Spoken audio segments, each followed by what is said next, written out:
Alright. So in today's lecture we discussed about chemostasis. What is the meaning of chemostasis? It is the mechanism of stopping of blood is called as chemostasis.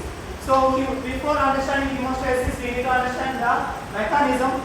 So this is the blood vessel. Whenever there is a damage to the blood vessel, what happens? Collagen fibers will get exposed and endothelial cells will secrete what? Endothelial cells will secrete 1 milligram factor. So 1 milligram factor will be dumped onto the it will be sandwiched onto the collagen fiber. Now, a roaming platelets will get attached to the 1 milligram factor by a receptor called GP1B. Absence of GP1B receptor results in Bernard-Soulier syndrome. Okay. Now, these attached platelets, that is the first property, attached platelets. Attached platelets will secrete some chemicals called ADP thromboxane 2 serotonin. So this ADP thromboxane 2 will allow the other platelets to migrate towards the site of injury.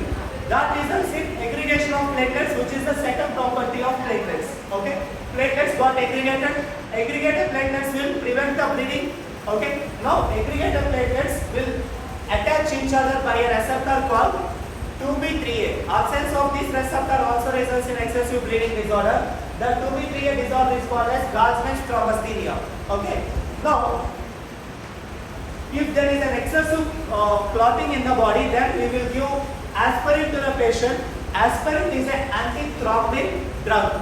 Okay. Actually, this thromboxane has been developed. It has been synthesized by phospholipid, that is arachidonic acid. Arachidonic acid synthesis will be blocked by aspirin, so there won't be platelet activity, so there won't be any clotting at all. Okay, that is the mechanism of aspirin. Then, in normal scenario, after aggregation, platelets will get activated. Activated platelets will convert fibrinogen to fibrin, resulting in clot. Okay, that is all about chemostasis. So, chemostasis starts from blood vessel damage. Damaged blood vessel will expose the collagen fibers. Now, apart from collagen fibers, 1 milligram factor will be dumped into the collagen fiber, results in adhesion of platelets to the collagen fibers. Okay. Now, these platelets will get activated and they will secrete. They will do 4 important activities. What are the 4? Secretion of serotonin results in vasoconstriction. Then secretion of thromboxane and ADP results in aggregation of platelets, accelerated by platelet activating factor, that results in primary platelet plug formation. Then the activated platelets will start converting fibrinogen to fibrin, results in clot formation.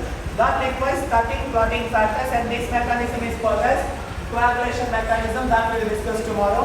And after clotting, this clotted, inside blood vessel clots must be removed, and that mechanism is called as fibrinolytic mechanism. So in tomorrow's lecture I will discuss about mechanism of coagulation, and after tomorrow I will discuss about fibrinolytic mechanism. For tomorrow you need to study all 13 clotting factors. I need the names of all 13 clotting factors. Okay. Thank you very much for today.